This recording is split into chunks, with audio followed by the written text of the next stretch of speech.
장관님, 네.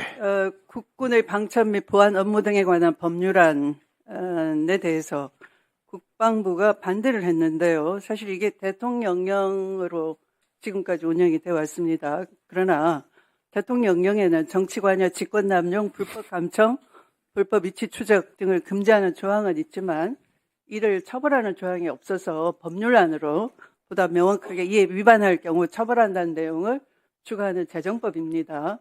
이게 반대를 하시지 마시고 우리 군 내부의 권력 남용과 정치적 개입 가능성을 방지할 수 있도록 또 민주적 통제에 부합할 수 있도록 이 제정법이 통과될 수 있도록 다시 한번 촉구 바라고요. 현안에 관해서 질의하겠습니다. 지난번에 대통령의 구룡대 골프장 이용에 대해서 장관께서 한 번 인정을 하셨습니다. 그런데 보다 더 중요한 것은 당시에 날짜가 8월 8일과 9일 지난 여름 대통령 휴가 기간인데요. 당시 대통령실은 이렇게 말했습니다. 대통령이 6개 공군 장병들을 격려하고 안보태세를 점검하는 안보휴가를 보냈다 이렇게 발표를 했어요. 그렇지 않죠? 안보휴가가 아니죠. 안보휴가 맞습니다.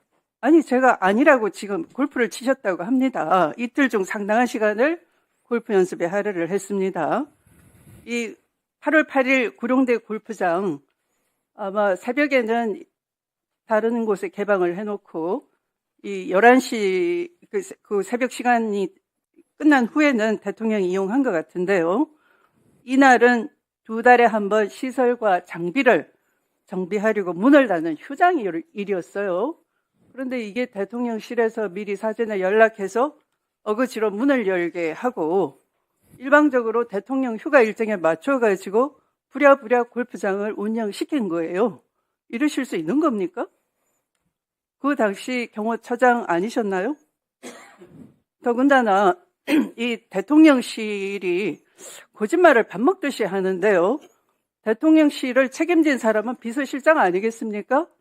그런데 정진석 비서실장은 제가 국방위원이기도 하고 국회 운영위원이기도 합니다. 그런데 지난 19일 날 국회 운영위에 불출석하셨어요. 핑계가 뭐냐 하면 대통령 순방 중에 대통령실을 지켜야 된다 였습니다. 뭐 안보나 이런 것 때문에 지휘해야 된다 그 얘기겠죠. 그런데 정작 본인은 그 주말에 11월 16일에 웰링턴 CC에 나타나서 여당 의원 김장겸 의원, 전 MBC 사장이시죠. 또 조선일보 모 간부와 대통령 순방 기간 중에 골프를 치셨어요. 이게 나라 기강이 무너져도 정말 이렇게 무너질 수 있습니까? 대통령은 휴가 기간 중에 골프 친 것을 안보 휴가였다고 거짓말을 대통령실이 버젓이하고 방금 장관께 제가 자료를 들고 확인을 시켜 드렸는데도 불구하고 역시 또 거기에 장단을 맞추시고 또 대통령 순방 중에 국회에서 예산을 던져놓고 나오지는 않은 채로 불출석하고 또 본인은 그 주말에 순방 기간 중인데 대통령실을 지키지 않고 골프를 치고 이거 누가 나라를 운영합니까? 누가 책임집니까 도대체? 그래서 자료 요구를 하겠습니다. 누누이 말씀드렸는데요. 도대체 대통령은 누구와 치시는지, 얼마나 자주 치는지, 비용은 누가 지불하는지, 지금까지 확인된 윤석열 대통령이 군 골프장을 이용할 시에 일행 출입 현황, 또 특히 민간인은 별도 표시를 해서 제출해 주시기 바라고요. 또 당시 군 골프장 CCTV 녹화 자료도 주시기 바랍니다. 지금까지 군 골프장 사용 비용이 총액이 얼마인지, 비용은 누가 냈는지 제출해 주시기 바랍니다. 마지막으로 이 우크라이나 특사단 무기 지원 요청은 절대 안 된다라고 먼저 말씀을 드리겠습니다. 우크라이나 우메로 국방장관을 대표로 한 특사단 일행이 우리나라 대통령을 예방하고 아마도 무기 지원을 요청을 했겠죠. 맞습니까? 세부적인 사항은 말씀드릴 수가 없습니다. 네, 세부적이진 않더라도 이미 천궁이나 이런 우리 무기를 직접 사겠다 이렇게 보도가 났는데 사실입니까? 그런 제안을 받은 것은 없습니다. 네.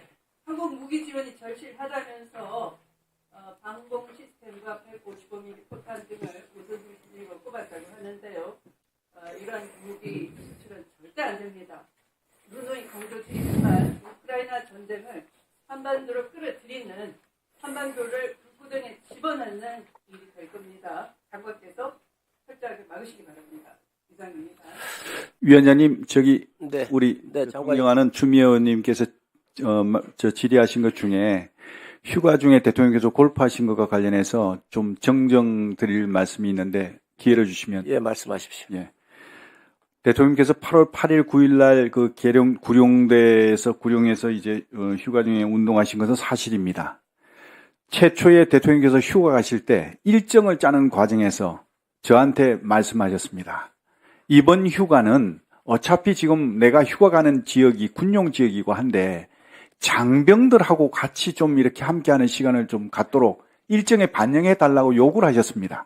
그래서 장병들하고 농구도 하시고 또 장병들하고 족구도 하시고 또 함께 또 라운딩도 하시고 또 안보태세 점검 차원에서 U3 빵카도 다 둘러보시고 이러면서 좀 뭔가 통수권자로서 장병들 격려하는 시간을 갖도록 해달라. 그래서 반영된 거거든요. 8월 8일, 9일 날도 운동하실 때 다른 사람하고 한 게 아닙니다. 민간인하고 업자들하고 골프하신 게 아닙니다. 장병들 중에 가장 고생하는 게 누구냐? 부사관들하고 영관급 실무자다. 그래서 영관급 실무자하고 부사관들하고 같이 라운딩을 하셨습니다. 그 라운딩을 하고 나서 격려 만찬까지 하신 겁니다. 그리고 만찬 과정에서 참석했던 부사관 한 분이 지금도 저는 생생합니다. 뭐라고 얘기했냐? 내가 대통령님하고 라운딩 할 줄은 꿈에도 생각지 못했다. 대통령님하고 라운딩 하는 그 시간 동안에 마치 자기는 로또 당첨된 것 같은 기분으로 했다. 정말 이거는 내 평생에 정말 너무너무 잊을 수 없는 정말 영광된 자리다. 이런 얘기를 하면서 눈물이 걸성이었어요. 이렇게 정말 장병들을 위해서 휴가 기간에 이렇게 이 장병들을 하고 있는데 이게 지금 비난받을 일입니까? 저는 어느 역대 대통령들께서 통수권자로서 장병들에게 함께 라운딩을 하시고 함께 격려 식사하시고 이런 대통령이 어디 계셨습니까? 이것은 제가 볼 때는 충성심을 발언하는 고백하는 그런 자리가 아닙니다. 예. 저는 충성심을 말씀드리는 게 아니고 팩트를 말씀드리는 겁니다. 정확한 팩트를 아시고 비판을 하시더라도 비판을 하셔야지. 아니 어떤 의원님께서 지적하셨듯이 노무현 대통령님 거의 매주 운동하셨지 않습니까? 그거 하실 때 그냥 하셨습니까? 앞뒤 팀, 두세 팀 다 빼고 하셨지 않습니까? 안전 문제 때문에 다 그렇게 할 수밖에 없는 겁니다. 인정하실 건 인정하셔야죠. 어떻게 통수권자께서 다른 사람도 아니고 민간업자들도 아니고 부하들하고 같이 정말 고생하는 부사관, 연관장교들, 실무자들하고 운동하시는 것까지 이렇게 정치적으로 공세를 하시느냐? 저는 이건 이해할 수 없습니다. 네. 또 다른 의원님 질의하실, 예, 박선 의원님, 관심이 있었나요? 추미애 의원님, 또 장관님은 당시 경호실장으로서 대통령께서 그 일정에 대해서 또 같이 운동한 사람들이 부사관도 있고 영관급도 있었다고 그러니까 또 그거 그대로 또 받아들여 주십시오. 또 예를 들어서 대통령실에 계셨기 때문에 대통령실에서 안보 휴가라고 그렇게 보도를 한 것, 그것에 대해서 정직하지 않다, 거짓말이다. 당연히 국회의원으로 질문할 수 있는 거죠. 우리 또 추미애 의원님은 또 그렇게 보시는 각도대로 얘기하신 거고요. 우리 또 장관님은 또 대통령이 모시고 또 그 휴가 일정에서 장병들하고 농구도 하시고 또 족구도 하시고 여러 일정을 여러 가지 그 중에 골프도 있었었는데 그걸 또 그대로 이렇게 좀 받아주시면 좋겠습니다. 자, 그러면 지금부터 잠시만 주목해 주시기 바랍니다. 제가 구독자분들을 위해서 선물 하나를 준비했는데요. 제가 항상 여러분들께 드리는 말씀이 있습니다. 뉴스만 평소에 잘 챙겨보셔도 돈이 되고 돈을 벌 수 있다라고 말씀을 드렸는데요. 여러분들은 여기 보시는 삼성전자 뉴스를 보고 어떤 생각이 드세요? 아니면 정치인들의 뉴스, 날씨 뉴스를 보고는 어떤 생각이 드시나요? 그냥 뉴스만 보고 끝내는지 아니면 이 뉴스를 어떻게 이용할 수 있는지 이 부분을 고민하고 계시는지를 되물어보고 싶습니다. 그 이유가 뭐냐 하면 제가 지난번에 여러분들께 뭐라고 말씀을 드렸었죠? 지금은 반도체 섹터를 눈여겨보셔야 한다고 말씀드렸습니다. 그리고 나서 이런 썸네일들 뉴스를 통해서 많이 보셨을 겁니다. 반도체 내용이 이슈가 됐을 때 부자들은 어떻게 생각한다? 반도체 관련주들은 뭐가 있는지, 어떤 종목이 가장 좋은지, 어디에 투자해야 돈이 몰리는지 자연스럽게 생각한다고 제가 말씀을 드렸죠. 그 이유가 뭐냐 하면 부자들이 봤을 때는 이슈가 곧 돈으로 이어지고 그 이슈가 나에게 돈을 벌어준다는 경험적 확신이 있기 때문에 부자들은 항상 이런 사회적 이슈를 관심 있게 챙겨본다고 제가 말씀을 드렸습니다. 이번에도 마찬가지인데요. 제가 지난번에 시청자분들과 함께하는 주식으로 수익 내기 이벤트를 진행했었죠. 당연히 100% 무료로 진행을 했었고요.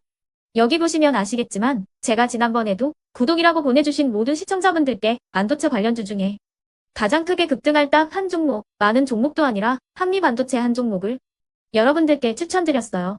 그러면서 여기 나와 있는 대로 정확히 얼마에 매수해야 하는지, 그리고 수익률이 어느 정도 나왔을 때 팔아야 하는지를 이런 부분들까지 여러분들에게 정확히 알려드렸었는데 지금 실제로 어떻게 되었다? 오른쪽을 보시면 아시겠지만 제가 지난번 문자 발송으로 이 한미반도체를 소개해드리고 나서 실제로 이렇게 5배 이상 어마무시한 상승이 나왔습니다.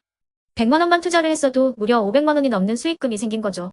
그래서 당시에도 굉장히 많은 분들이 제가 드린 이 한미반도체로 수익을 내실 수가 있으셨을 텐데요. 다시 한번 축하드린다고 말씀을 드리겠고 이번에도 마찬가지입니다. 앞으로도 2024년, 2025년 계속해서 기대해볼 섹터는 AI입니다. 그 중에서도 AI 반도체는 그 누구도 부정할 수 없는 미래 성장 산업입니다. 그러면 우리가 어떻게 생각해 볼 수 있을까요? AI 반도체 종목 중에 앞으로 크게 대장 역할을 하면서 10배 이상 급등할 수 있는 텐베고 종목을 지금부터 열심히 추적해야 한다는 겁니다. 큰 돈을 투자하지 않더라도 월급의 일부분 아주 소액이라도 이 종목을 모아가야 수백 %의 수익률을 손에 쥘 수 있는 것이죠. 지금 여러분이 보고 계시는 이 유튜브 또한 AI 반도체와 아주 밀접한 연관이 있고 반도체야말로 대한민국의 핵심 산업으로 앞으로 더더욱 시장은 성장할 수밖에 없습니다. 그렇기 때문에 제가 이번에도 뭘 보내드리고 있냐면 지난번과 똑같이 구독이라는 문자를 보내주시면 제가 AI 반도체 관련주 중에 앞으로 대장주 역할을 하면서 주가가 가장 크게 급등할 한 종목을 여러분들께 문자 발송으로 종목명과 사고 파는 시점을 모두 알려드릴 건데요. 그 문자를 받고 여러분들이 주식으로 돈 버는 연습을 한번 해보셨으면 좋겠고요. 혹시라도 나는 주식을 하지 않는다 하시는 분들은 주변에 주식하시는 지인분들에게 말씀을 해주셔도 되고요. 아니면 연세가 있으셔서 투자가 어렵다 하시는 분들은 이 종목을 자녀분들에게 한번 사봐라. 이걸로 한번 수익을 내봐라. 이렇게 조언을 해주실 수도 있는 거겠죠. 그래서 지금 이 영상을 보시는 시청자분들 중에 나도 이번 종목이 좀 궁금하다 하시는 분들은요. 누구나 상관없이 그리고 어느 시간대나 상관없이 부담없이 010-2514-5930번으로 구독이라는 문자 보내주시면 제가 이번에도 똑같이 무료 추천 급등주 문자를 보내드리겠습니다. 이해되시겠죠? 제 번호 010-2514-5930번으로 구독이라는 문자 보내주시면 여러분들이 직접 이슈를 통해서 돈 버는 연습을 해보실 수가 있는 거고 제가 돈을 받는 것도 아니고 투자를 대신해 드리는 것도 아니기 때문에 부담 없이 신청해 주시면 되는 겁니다. 그리고 수익이 나면 저는 다른 것은 하나도 바라지 않습니다. 제 채널에 구독, 좋아요 한 번씩만 눌러주시라 이렇게 다시 한번 말씀을 드리겠습니다.